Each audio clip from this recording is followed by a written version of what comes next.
आज के एपिसोड पे डिस्कशन करने से पहले I would like to request you to subscribe our YouTube channel and follow us on Facebook and Twitter as well. इसके अलावा अगर आप हमें सपोर्ट करना चाहते हैं तो that you can do through a Patreon also. Facebook, Twitter और पेट्रियन की जो लिंक्स हैं वो इस वीडियो की डिस्क्रिप्शन में आपको मिल जाएंगी। इसके अलावा इस चैनल के अबाउट सेक्शन में भी आपको इन तीनों वेबसाइट्स की लिंक्स मिल जाएंगी।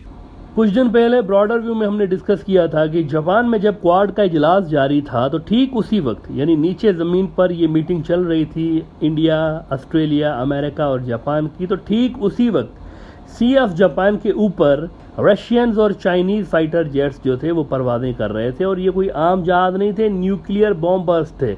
तो एक बड़ा स्ट्रॉन्ग सिग्नल रशिया और चीन ने पूरे क्वाड को भेजा था during the quad meeting.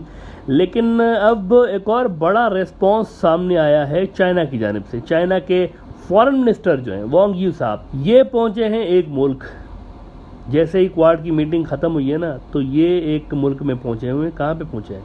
Solomon islands. कल ये सोलोमन आइलैंड्स पहुंचे हैं क्वाड मीटिंग के ख़त्म होने के 1-2 रोज़ के बाद ही उनका ये दौरा हुआ है और ये बड़ा ही इंपॉर्टेंट दौरा है। लेट मी रिमाइंड यू, अगर आप में से कोई पहली बार ब्रॉडर व्यू देख रहा है तो मैं इसको रिमाइंड कराना चाहूँगा कि सोलोमन आइलैंड वो नन्ना मुन्ना सा आइलैंड कंट्री है जो कि ऑस्ट्रेलिया के पास है और चाइना ने इसके साथ बड़ा मिलिट्री पैक्ट किया हुआ है जिसके मुताबिक चाइना की नेवी, चाइना की एयरफोर्स और हो सकता है कि न्यूक्लियर सबमरीन्स भी उनकी सोलोमन आइलैंड्स में डिप्लॉय हो जाए। ये प्रॉब्लम्स ऑनेस्टली स्पीकिंग ऑस्ट्रेलिया ने खुद अपने सर लिए हुए हैं क्वाड में शामिल होकर और अमेरिका की वजह से चाइना से फटा लेके।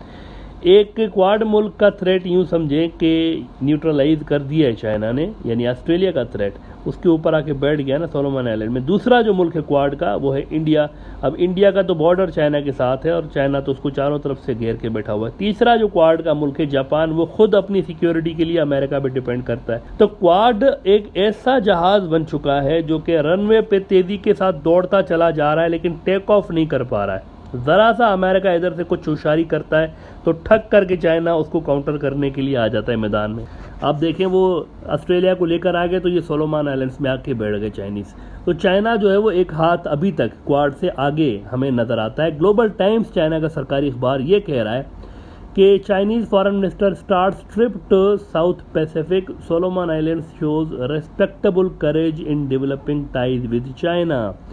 अच्छा, आपको एक और इंटरेस्टिंग बात बता दूं यहाँ पर कि चाइना और सोलोमन आइलैंड्स जो है ना, इनके रिलेशंस आपस में बहुत ज़्यादा ख़राब होते थे, शदीद ख़राब होते थे दोनों मुल्कों को। ये बात सुन के आपको बड़ी हैरत होगी कि इनके बीच किसी किस्म के कोई टाइज नहीं होते थे। और आज आप देख लें कि अमेरिका और वेस्ट का गुस्सा मोल लेकर भी सोलोमन आइलैंड्स जो है वो चाइना के साथ खड़ा हो गया है। लेकिन 2019 तक इनके relations as I told you कि बहुत ज़्यादा ख़राब थे। सोलोमन आइलैंड्स अमेरिकन कैंप में था, चाइना को सोलोमन आइलैंड्स मुल्क ही नहीं मानता था।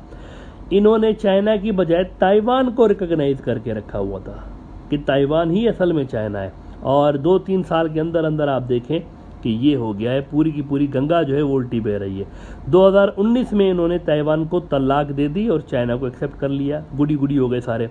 और आज आप देखें कि इन्होंने इस छोटे से आइलैंड नेशन ने सुपर पावर्स को हिला के रख दिया है। पैसिफिक रीजन में पावर बैलेंस चाइना के हक में कर दिया है इनके साथ बड़े मिलिट्री पैक्ट्स करके। तो यू सी, आज की दुनिया में इससे सबक मिलता है हमें सोलोमन आइलैंड्स की स्टोरी से कि आज की दुनिया में मुल्क की साइज मैटर नहीं करती। हर मुल्क की कोई ना कोई स्ट्रेटेजिक सिग्निफिकेंस बनती है मौजूदा आलमी सिनारियों में। सिर्फ वो लीडर चाहिए जो उस स्ट्रेटेजिक सिग्निफिकेंस को पहचाने और उसको अपने मुल्क के फ़ायदे के लिए इस्तेमाल करे। जब 2019 में सोलोमन आइलैंड ने ताइवान की जगह चीन को रिकॉग्नाइज किया था ना, कल्टी मार ली जब उसने स्विच कर दिया था, 2019 में स्विच किया था, तो ताइवान ने चाइना को कहा था कि आप ना डॉलर डिप्लोमेसी के ज़रिए ये सब कुछ कर रहे हैं, यानी कि पैसा देकर आप दूसरे मुल्कों को अपने साथ मिला रहे हैं। अल जजीरा ने मिसाल के तौर पर तब रिपोर्ट किया था कि dollar diplomacy, Taiwan condemns China after Solomon switch. इस वक्त ताइवान को 12-15 मुल्क ही मानते हैं हार्डली दुनिया के, जिसमें से अक्सर जो मुल्क हैं वो छोटे छोटे से मुल्क हैं। मतलब ऐसे ऐसे मुल्क भी उनको मानते हैं जिनका आपने कभी ज़िंदगी में नाम भी नहीं सुना होगा। अच्छा, अमेरिका को वैसे इस किस्म के जो मुल्क हैं ना वो काफ़ी सूट करते रहे। अमेरिका छोटे मुल्कों को बड़ा यूज़ करता रहा। इसकी वजह यह है कि यूएन में एक मुल्क होता है तो उसका अगर यूएन की मेंबरशिप हासिल कर लेता है तो उसका वोट बन जाता है ना, एक वोट होता है। तो वो जो नंबर गेम होता है रेजोल्यूशन पास करते वक्त, तो वो बड़ा अमेरिका को सूट करता है इस तरह से। छोटे जो मुल्क हैं वो उसको सूट करते हैं। अब मैंने कहा कि छोटे छोटे मुल्क इनको मानते हैं ताइवान को। मिसाल के तौर पर मैं आपको बताऊं कि एक बिलाइस नाम का मुल्क है, बिलाइस। अच्छा, अमेरिका के पास ही ये एक मुल्क है, बिल्कुल अमेरिका के उसी कॉन्टिनेंट में। तो ये ताइवान को मानता है, चाइना को नहीं मानता, और इसकी आबादी 5 लाख भी नहीं है। 5 लाख की आबादी से भी कम का एक मुल्क है। इसका वैसे एंथम अगर आप सुने ना तो मतलब विकिपीडिया पे पढ़ा हुआ है, 2 मिनट कोई 40 सेकंड से ऊपर का इसका एंथम है, इतना तवील एंथम है। लेकिन मुल्क कोई ज़्यादा बड़ा नहीं, 5 लाख से भी छोटी उसकी आबादी है। इसी तरह से ऑस्ट्रेलिया और सोलोमन आइलैंड्स के पास ही एक मुल्क है नारू के नाम से, आपने नाम ही नहीं सुना होगा, नारू। अच्छा, इसने भी चाइना की जगह पे ताइवान को एक्सेप्ट किया हुआ है, और इसकी आबादी कितनी है? 10,000 के लगभग, 10,000 की आबादी का मुल्क है। इसी तरह के मुल्कों ने ताइवान को तस्लीम किया हुआ है, 12-15 मुल्क हैं जिन्होंने तस्लीम किया हुआ है। ऑस्ट्रेलिया और अमेरिका के लिए बुरी खबर यह है कि चाइना इस पूरे रीजन में एक्टिव है, पैसिफिक रीजन में एक्टिव है, और आने वाले दिनों में पैसिफिक रीजन के मजीद मुल्क भी ऑस्ट्रेलिया के खिलाफ हो जाएंगे, चाइना के इत्तेहादी बन जाएंगे।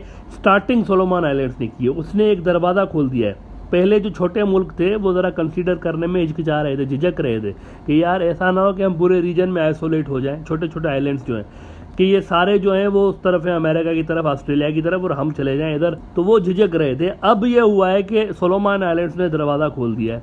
अब एक के बाद एक लाइन लगने जा रही है, दूसरे मुल्क भी हो सकता है कि चाइना को एक्सेप्ट करें। तो joining quad was a bad deal, I think. इतना ज़्यादा असर और रसूख था इन छोटे आइलैंड्स के ऊपर ऑस्ट्रेलिया का, वो सारा असर जो है वो डिक्लाइन होता हुआ नज़र आ रहा है। ऑस्ट्रेलिया को वैसे अपने लोगों की इंटरेस्ट का सोचना चाहिए था, बजाय अमेरिका के इंटरेस्ट के देखने के। वहाँ पर भी तो देखें, नन्हे मुन्ने से मोदी उधर भी तो बैठे हैं ना। अब क्या ज़रूरत थी इनके जो पिछले प्राइम मिनिस्टर साहब थे कि इंडिया के पास भी वो जा रहे हैं और अमेरिका के पास भी जा रहे हैं और चाइना से फटा ले रहे हैं। क्या ज़रूरत थी ये सब कुछ करने की? आपको एक लाइन बना के रखनी चाहिए थी चाइना के साथ। देखें, आफ्टर ऑल चाइना जो है उसकी अच्छी खासी इन्वेस्टमेंट ऑस्ट्रेलिया के अंदर भी है, बहुत ज़्यादा ज़मीन चाइना ने ख़रीदी हुई है वहाँ पर। ये बात सुन के आपको हैरत होगी, चाइना ने वहाँ पर बहुत ज़्यादा ज़मीन ख़रीदी हुई है ऑस्ट्रेलिया के अंदर भी। तो मेरे ख्याल से उन्होंने ये सारी चीज़ें इग्नोर की। चाइना से वो बहुत ज़्यादा इन्वेस्टमेंट भी ले सकते थे, वो भी उन्होंने इग्नोर कर दिया और वो चले गए अमेरिका की तरफ। तो अब आप देखें कि रीजन के अंदर नज़र आ रहा है कि ऑस्ट्रेलिया का अपना जो इन्फ्लुएंस है वो गिर रहा है। जो छोटे छोटे आइलैंड्स उसके साथ थे वो भी उसके अब एंटी होते जा रहे हैं। अच्छा, यहाँ पे मैं आपको बता दूं कि क्वाड की जो ज्वाइंट स्टेटमेंट आई हुई है उसमें चाइना का नाम ही नहीं है। अगेन, वो पिछली जो आई थी ना स्टेटमेंट, पिछली क्वाड की मीटिंग हुई थी, उसमें भी चाइना का नाम नहीं था। ये वाली जो आई हुई है इसमें भी स्टेटमेंट में चाइना का नाम नज़र नहीं आ रहा। तो इशारों में उन्होंने बात की है, लेकिन डायरेक्टली उन्होंने चाइना का नाम ही नहीं लिया। लिहाजा क्वाड जो है ना, अभी तक की अगर आप उसकी परफॉर्मेंस देखें तो टेक ऑफ नहीं कर पा रहा है, रनवे पे ही दौड़ता जा रहा है। जब से बना है रनवे पे ही दौड़ता जा रहा है, टेक ऑफ नहीं कर पा रहा है क्वाड का जहाज़।